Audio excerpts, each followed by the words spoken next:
اداروں کو غیر جانبدار اور آئینی حدود میں رہتے ہوئے اپنا کردار ادا کرنا چاہیے۔ وزیر قانون اعظم نذیر طارڑ کہتے ہیں کسی بھی سیاسی نظام میں حدود سے تجاوز کی گنجائش نہیں ہے۔ سیاست میں کوئی جبر یا تشدد کی گنجائش نہیں۔ سیاست کا نام افہام و تفہیم سے معاملات کو نتیجہ خیز منزل پر پہنچانا ہے۔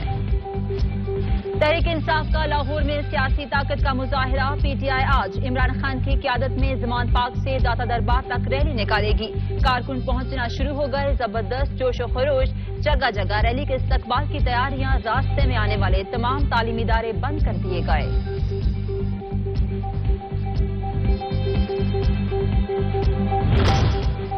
لاہور ہائی کورٹ میں عمران خان کی تقریر نشر کرنے پر پابندی کے خلاف درخواست پر سماعت۔ عدالت نے عمران خان کی تقریر نشر کرنے پر پابندی کا نوٹیفیکیشن معطل کرنے کا حکم 20 مارچ تک توسیع کر دی۔ عدالت نے پیمرا کے وکیل کو دائرہ اختیار سے متعلق تحریری دلائل جمع کرانے کی ہدایت کر دی۔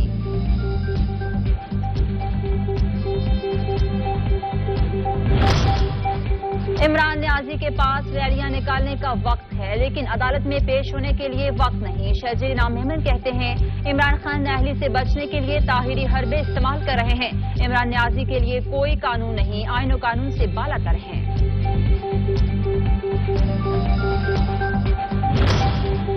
توہین الیکشن کمیشن اور توہین chief election commissioner case. Imran Khan, Asad Umar اور فواد چودھری کے خلاف کیس کی سماعت الیکشن کمیشن نے کل 14 مارچ کی تاریخ مقرر کر دی۔ عمران خان، اسد عمر اور فواد چودھری کو نوٹسز جاری۔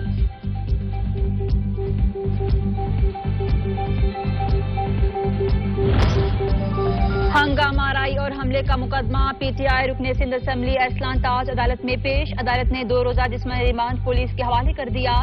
تفتیشی افسر سے پیش رفت رپورٹ طلب۔ ارسلان تاج کا کہنا تھا گرفتاریوں سے ڈرنے والے نہیں، کسی کی تسکین پوری ہو گئی ہو تو دیکھ لیں، میرے چہرے پر مسکراہٹ ہے، اب گھبرانا آپ کو ہوگا۔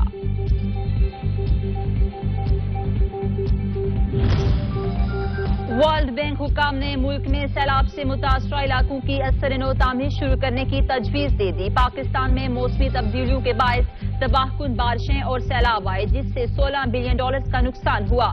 سیلاب کے بعد اب ہیٹ ویو جیسے خطرات بھی ہو سکتے ہیں۔ زراعت کے شعبے پر خصوصی توجہ دے کر اسے بحال کیا جائے۔